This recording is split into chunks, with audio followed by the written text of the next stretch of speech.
성경의 주제, 성경의 주인공이 누구냐? 그러면 예수님이죠. 성경의 주제가 예수님. 요한복음 20장 29절로 31절에 보면은 이 성경을 기록한 목적이 여러 가지가 많이 있지만은 예수님이 그리스도인 것과 그를 믿으면은 영생 얻는 것을 나타내기 위해서 이 성경을 기록했다. 이렇게 성경의 기록 목적을 분명하게 말하고 있어요. 사람들은 하나님을 보기를 원합니다. 보고 싶어 해요. 그래서 요한복음 14장 8절에 보면은 빌립이 가로되 주여 아버지를 우리에게 보여주옵소서 그리하면 족하겠나이다. 하나님을 보면은 좋겠다는 거예요. 사람들은 하나님을 보기를 원해요.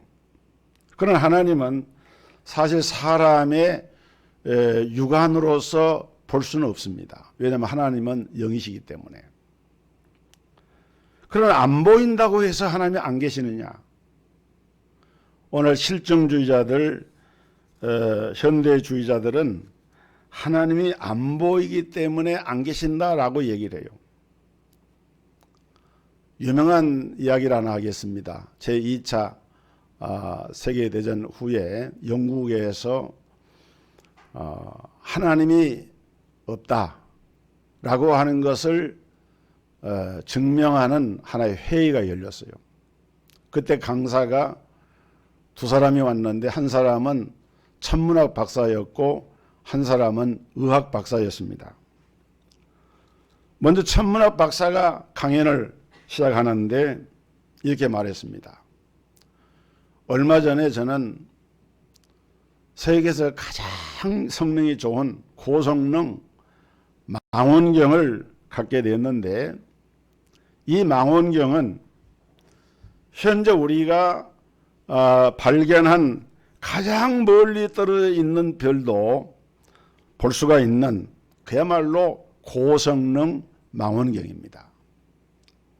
그런데 이 망원경으로 내가 아무리 천체를 살펴보아도 하나님은커녕 하나님의 그림자조차도 볼 수가 없었습니다. 정말로 하나님이 계신다면 하나님 옷깃이라도 보여야 하지 않겠습니까? 그래서 저는 하나님이 없다는 것을 확신합니다. 그래서 그 강연을 듣는 청중들이 박수를 치면서 환호를 했습니다. 그래, 맞아. 하나님은 없어. 하나님은 없는 게 틀림없어. 두 번째 강연자는 의학 박사였는데 그는 이렇게 주장을 합니다. 나는 평생 동안 의학을 연구하면서 살아왔습니다. 그런데 기독교인들은 주장하기를 사람에게는 영혼이 있다고 말합니다. 나는 수없이 많은 수술을 했고 시신을 해부하기도 했고 그랬는데 정말 사람에게 영혼이 있다고 하면은 과연 그 영혼이 어디에 있는 것입니까? 살 속에 있는 것입니까? 뼈 속에 있는 것입니까? 아니면 피 속에 있는 것입니까? 나는 사람의 몸을 해부하고 수술하면서 사람의 몸을 다 들여다봤지만은 기독교인들이 말하는 영혼은 볼 수가 없었습니다. 그러니까 그 강연을 듣고 있던 청중들이 그래 맞아. 정말 기독교인들이나 성경은 다 거짓이야. 도대체 영혼이라고 하는 것은 있을 수가 없어. 사람들은 이 의학 박사의 강연에 환호를 하면서 모두가 다 고개를 끄덕였습니다. 이제 강연이 끝나고 사회자가 청중을 향해서 질문을 하라고 했지만은 아무도 나서질 않았어요. 그래서 사회자가 정리하면서 그러면 오늘 이것으로 하나님이 없다고 하는 것이 증명이 되었으므로 오늘 이 회의를 이 모임을 마치려고 합니다. 그때 그 청중 가운데 맨 앞자리에 허름한 옷을 입은 할머니 한 분이 앉아 있다가 일어나더니 제가 할 말이 있습니다 하고 그 연단으로 이렇게 올라갔어요. 할머니가 먼저 천문학 박사에게 이렇게 물었습니다. 박사님이 가지고 있는 그 망원경이 아주 고성능 망원경이라고 말씀하셨죠? 예. 무엇이든지 잘 보이죠? 예. 그러면 바람도 보입니까? 천문학 박사가 그 질문을 받고 대답을 못하고 멈칫하고 있으니까 바람도 보이냐고 물었습니다. 바람은 보이지 않습니다. 그럼 바람은 없습니까? 천문학 박사가 있습니다 하고 대답했어요. 어떻게 있습니까? 보이지도 않는데 보이지도 않는 바람을 어떻게 있다고 말할 수가 있습니까? 과연 박사님 말처럼 하나님이 보이지 않는다고 해서 없다고 말하는 것이 옳은 말입니까? 할머니가 또 이렇게 물었어요. 아니, 바람도 볼 수 없는 망원경을 가지고 하나님을 볼 수 있다고 이렇게 말하면은 그것이 맞지 않잖아요. 그러니까 천문학 박사가 얼굴이 붉어해 가지고 아무런 말도 대답을 못했어요. 그리고 할머니가 두 번째 또 질문을 의학 박사에게 했습니다. 박사님은 아내가 있습니까? 예. 자녀가 있습니까? 예. 그럼 박사님은 아내나 자녀를 사랑하십니까? 예, 저는 아내와 자녀들을 무척 사랑합니다.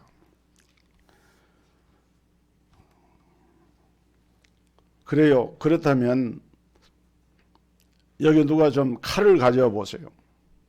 할머니가 도발적으로 얘기를 했어요. 칼을 가져와 보세요.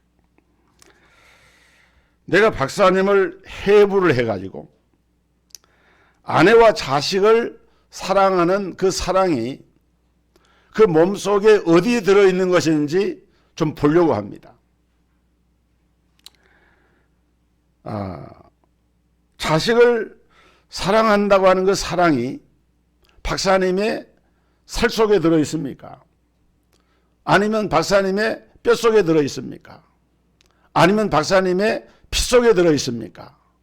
도대체 박사님이 사랑한다라고 하는 그 사랑의 그 실체가 박사님 몸속에 어디에 있습니까?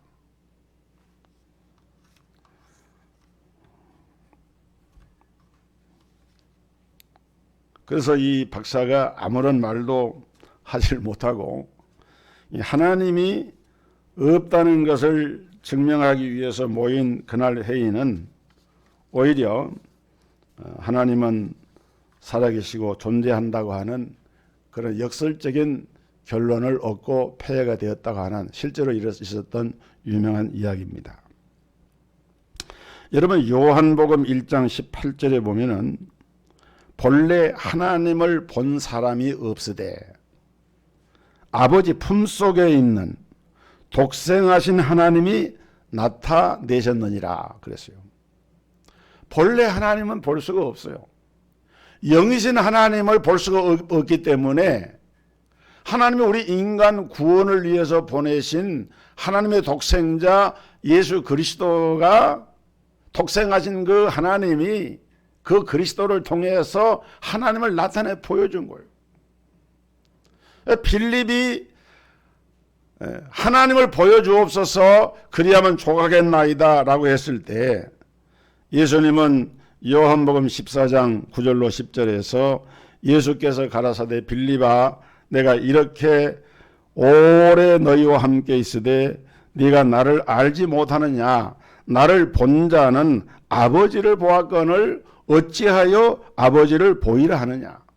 나는 아버지 안에 있고 아버지는 내 안에 계신 것을 네가 믿지 아니하느냐. 여기에 우리 예수님의 신비가 담겨 있는 거예요. 오늘 이 번역한 말씀에 보면은 가이사라 빌립보에서 예수님이 저희들에게 물었습니다. 사람들이 인자를 누구라 하느냐.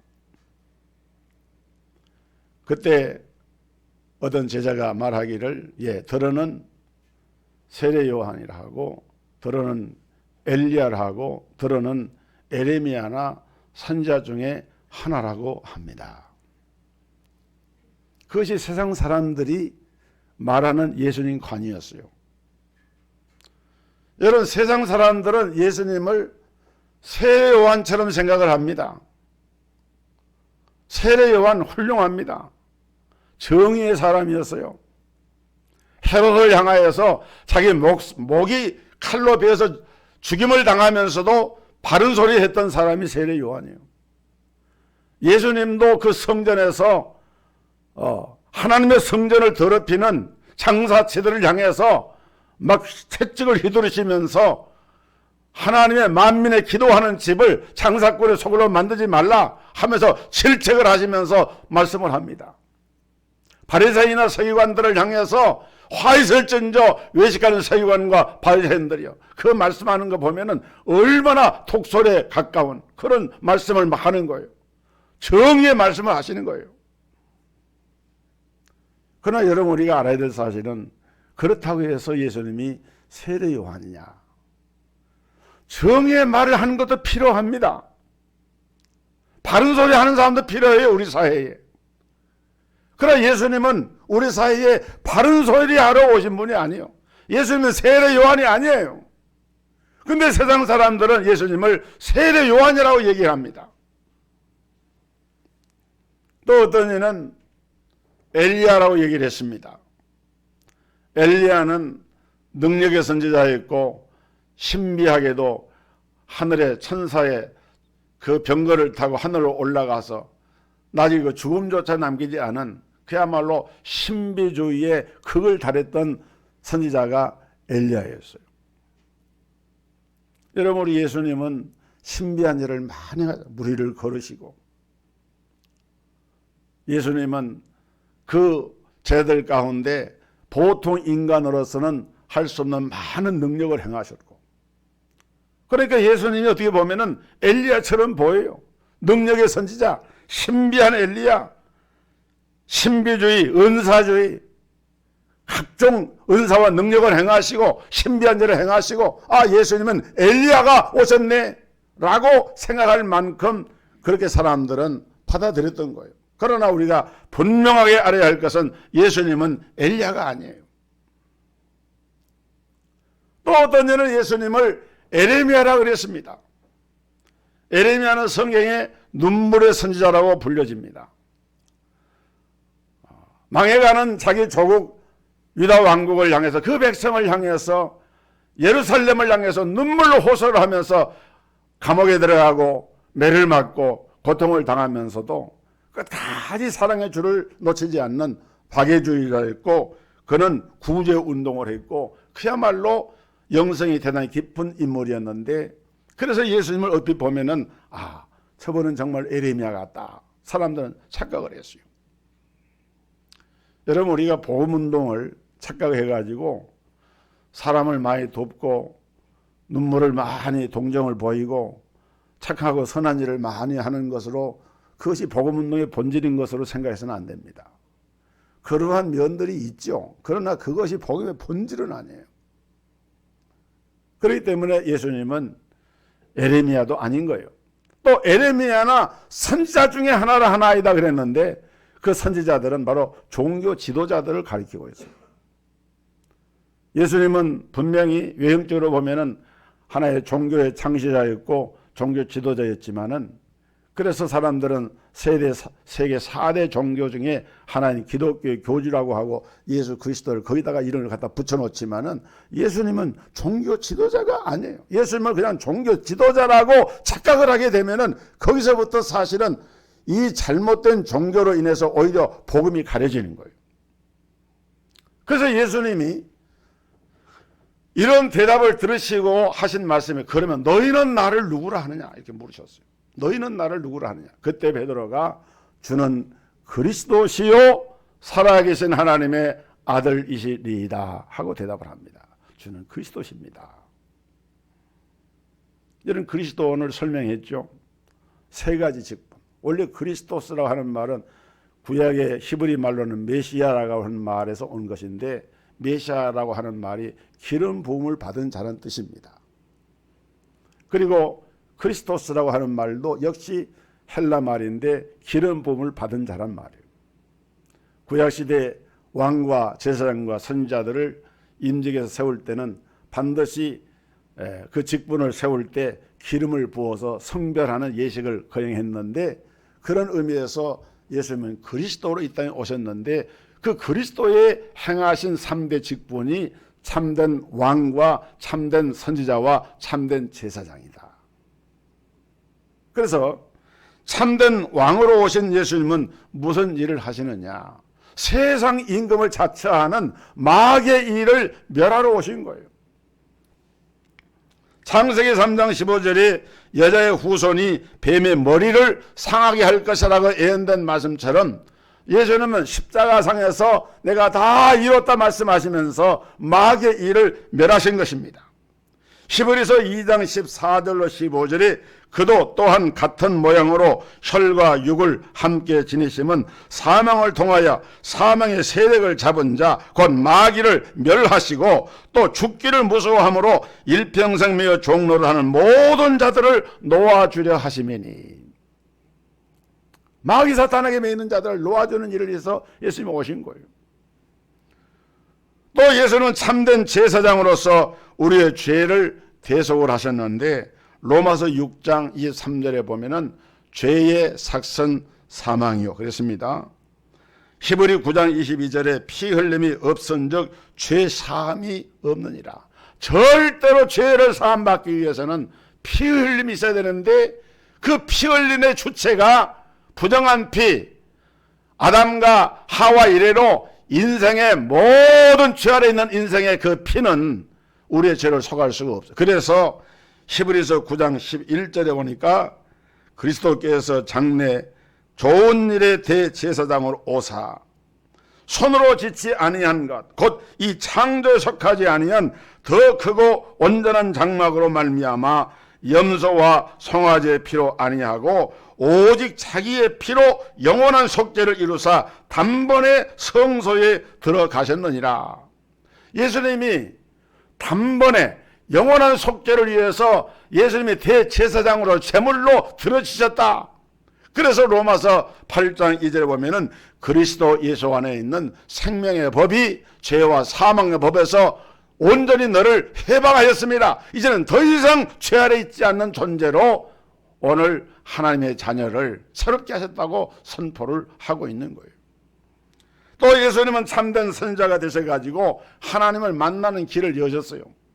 제가 지난 주일에도 이 부분을 설교했지만은 사람들은 하나님 만나려고 종교를 찾아요. 종교. 또 하나님 만나려고 철학을 찾습니다. 그래서 훌륭한 철학자, 사회에 어떤 기관되는 글을 찾아봅니다. 그래서 철학자가 구원의 길을 말하지 않아요. 또 어떤 이들은 선행을 통해서 자기 문제를 해결해 보려고 합니다. 윤리나 도덕을 통해서. 그러나 이런 것들이 우리를 구원의 길에 나가게 할 수가 없어요. 히브리 10장 19절 20절에 우리가 예수의 피를 힘입어 성소에 들어갈 담력을 얻었나니 그 길은 우리를 위하여 휘장 가운데로 열어놓으신 새로운 살 길이요 휘장은 곧 그의 육체니라. 예수님이 십자가에서 운명하실 때 그 성소의 휘장이 이렇게 둘로 갈라지지 않았습니까? 그래서 대제사장으로서 그 일을 완성하신 것을 말하는 거예요. 내가 곧 길이요 진리요 생명이니 누구든지 나로 말미암지 않고는 내 아버지께로 올 자가 없느니라. 그런데도 오늘날 이 세상에서는 종교 나원주의나 포스트 모더니즘이나 이런 사상을 가지고 예수 외에도 다른 구원이 있는 것처럼 말하고 교묘하게 그리스도의 유일성, 복음의 유일성, 구원의 유일성을 부정을 하면서 더군다나 이 코로나 사태로 사람들이 힘들고 어려워지니까 절대적인 하나님의 구원을 부정을 하는 이런 세대가 되고 있어요. 중요한 것은 이 예수님을 참된 왕으로 오셔서 마귀를 박살내시고 참된 제사장으로 오셔서 우리 인생의 모든 죄를 용서하시고 참된 선지자로 오셔서 하나님 만나는 길을 열어주신 그 예수님을 내 마음의 구원의 주님으로 영접하기만 하면 우리는 어떤 신분의 변화를 받게 되느냐? 하나님의 자녀가 됩니다.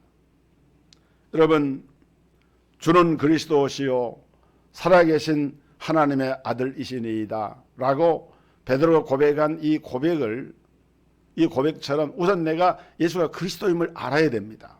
중요한 것이 예수가 누구인가, 예수가 그리스도다, 그걸 알아야 돼요.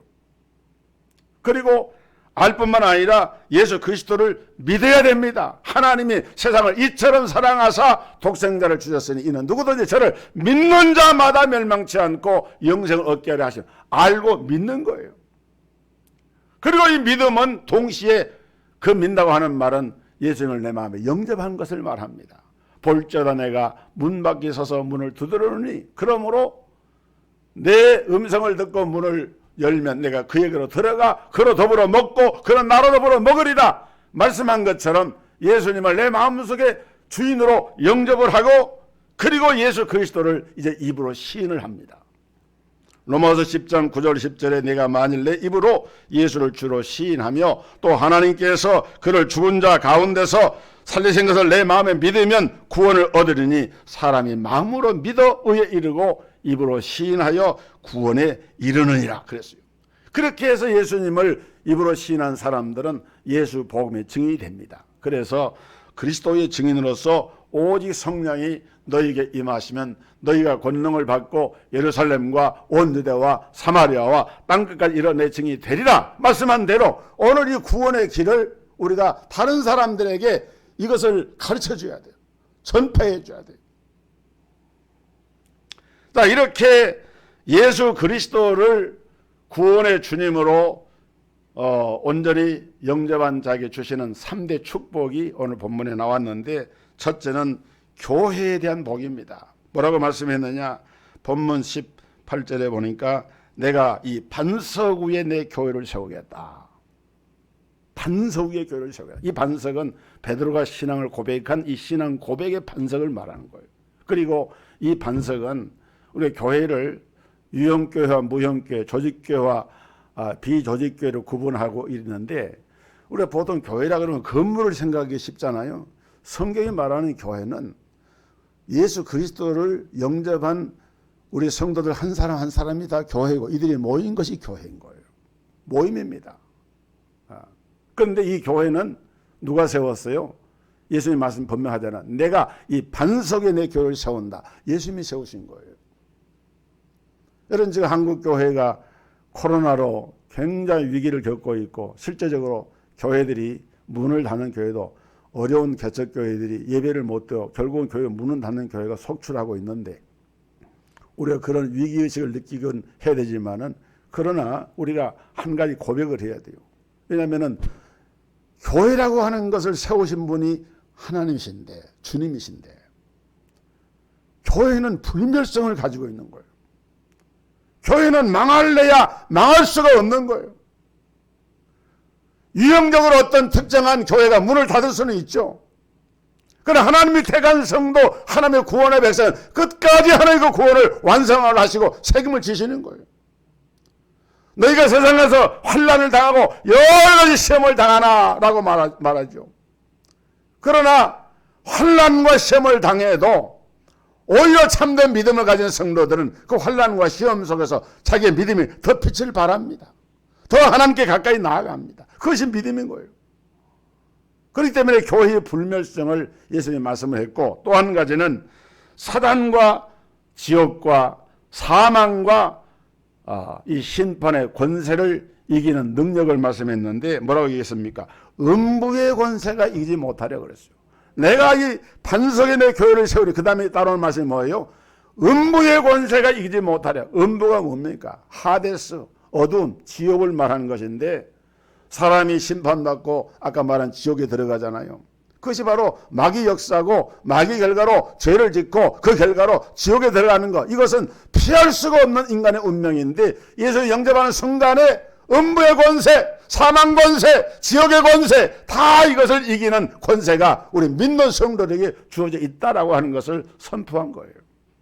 그 다음에 세 번째는 기도 응답의 축복입니다. 내가 천국 열쇠를 내게 주리니 네가 땅에서 무엇이든지 매면 하늘에서 매일 것이요 무엇인지 풀면 하늘에서 풀리리라. 이거는 이제 다음 주일에 예수 믿는 성도들에게 주어진 그 신분과 권세에 대해서 제가 한 번 더 말씀을 이 구원의 길과 연계해가지고 말씀 전하려고 하는데, 그게 바로 뭐냐면은 우리 그리스도인들에게 주어진 이 기도의 권세입니다. 예수의 못을 구하면 내가 시행하리라. 너희가 내 이름을 구하면 내가 시행하리라. 여러분, 우리가 아무리 힘들고 어려워도 기도를 쉬지 말고 기도를 중단하지 말아야 될 이유가 바로 여기에 있는 것입니다. 아무리 힘들어도 기도를 하세요. 기도하고 하나님을 바라보세요. 그래서 힘을 얻으시기를 주의 이름으로 축복합니다.